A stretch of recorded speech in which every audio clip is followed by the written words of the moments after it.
There's a war happening inside you. It's not a war you can see, and no one will warn you about it. It's quiet, sneaky, and often goes ignored until it's already done its damage. This enemy doesn't come from the outside world.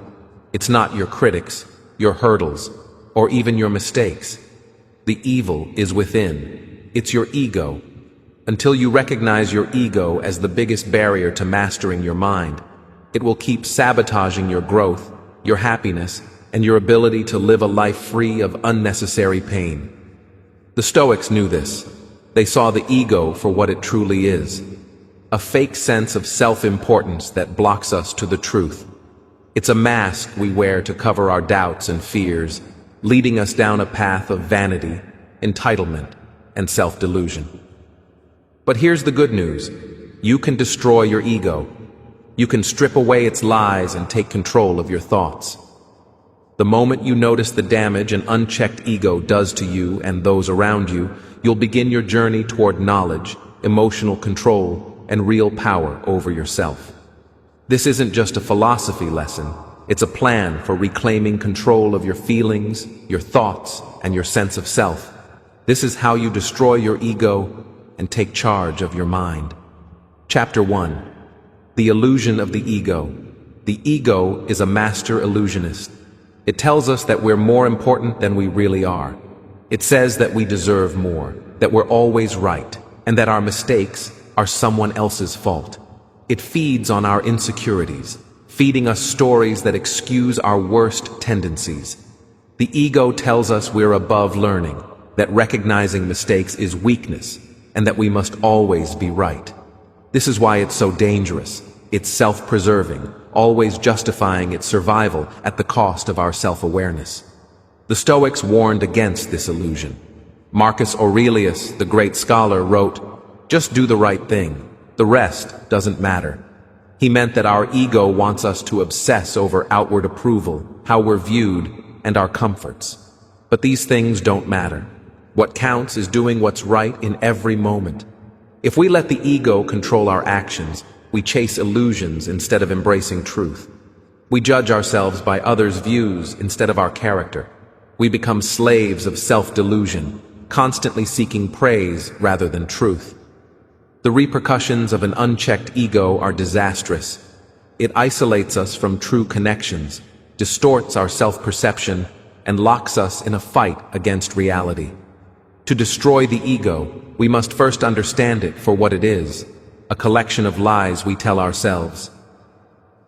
Chapter 2. The Destructive Nature of Ego.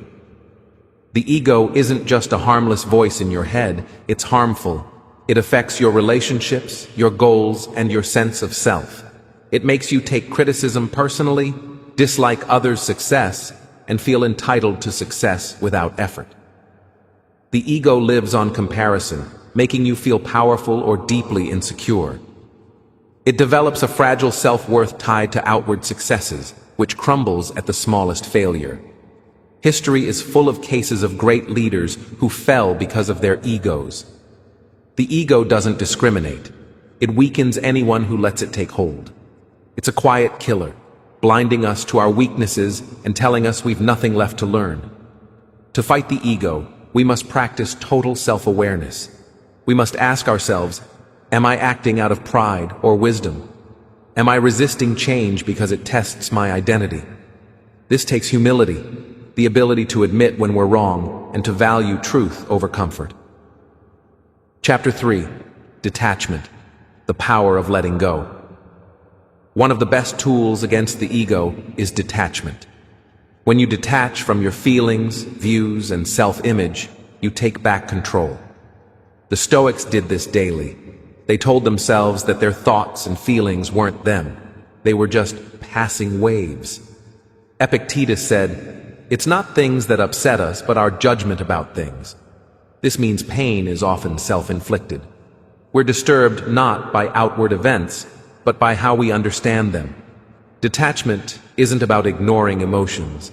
It's about making space between yourself and your responses. It's about stopping, reflecting, and picking your reaction instead of being ruled by impulse.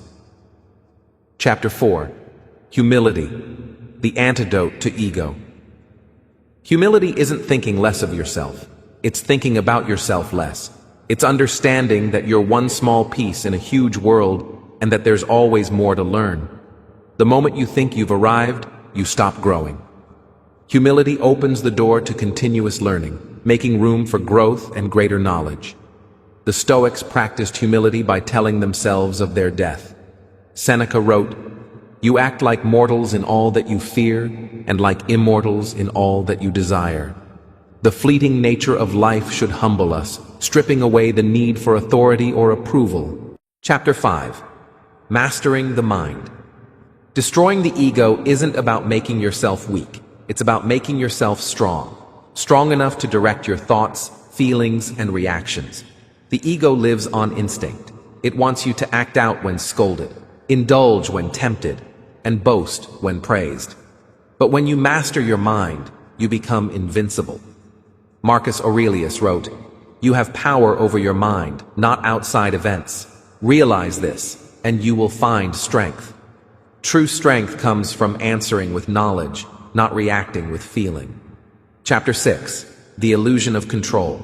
The ego deceives us into thinking we can control everything. How people view us, how situations unfold, and even how others act. But this is a fantasy. The only thing we truly control is our own thought, reactions, and choices. Epictetus said, "Some things are up to us, and some things are not." The ego fights against this truth, leading to frustration and pain. True success starts when we surrender the idea of control and focus on what's within our power. Chapter 7. Replacing arrogance with curiosity. The ego lives on confidence. It wants to believe it already knows everything. But confidence is a trap. The moment we think we have all the answers, we stop learning. The best people stay perpetual students of life.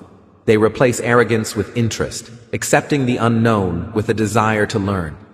Socrates famously said, "I know that I know nothing." This wasn't ignorance, it was knowledge. Chapter 8. The power of stillness. A mind ruled by ego is restless. It seeks approval, attention, and escape. But the way to mastering the mind needs stillness. Only in stillness can we watch our thoughts, recognize our patterns, and develop clarity. Marcus Aurelius practiced silence through thought and meditation. He wrote, "Nowhere can man find a quieter or more untroubled retreat than in his own soul." Stillness helps us to take back control of our inner world. Chapter 9. Embracing discomfort. The ego seeks comfort. It wants us to avoid battle and stay within familiar routines. But true growth happens when we step outside our comfort zones and welcome obstacles. The Stoics adopted voluntary pain to strengthen their minds. They knew that hardship wasn't something to fear. It was a teacher that could build character. Chapter 10. The true meaning of strength. True strength isn't about control or beating others. It's about power over oneself. It's the ability to stay steady in a world full of chaos. The strongest people are those who don't allow anger, fear, or outward approval to control them.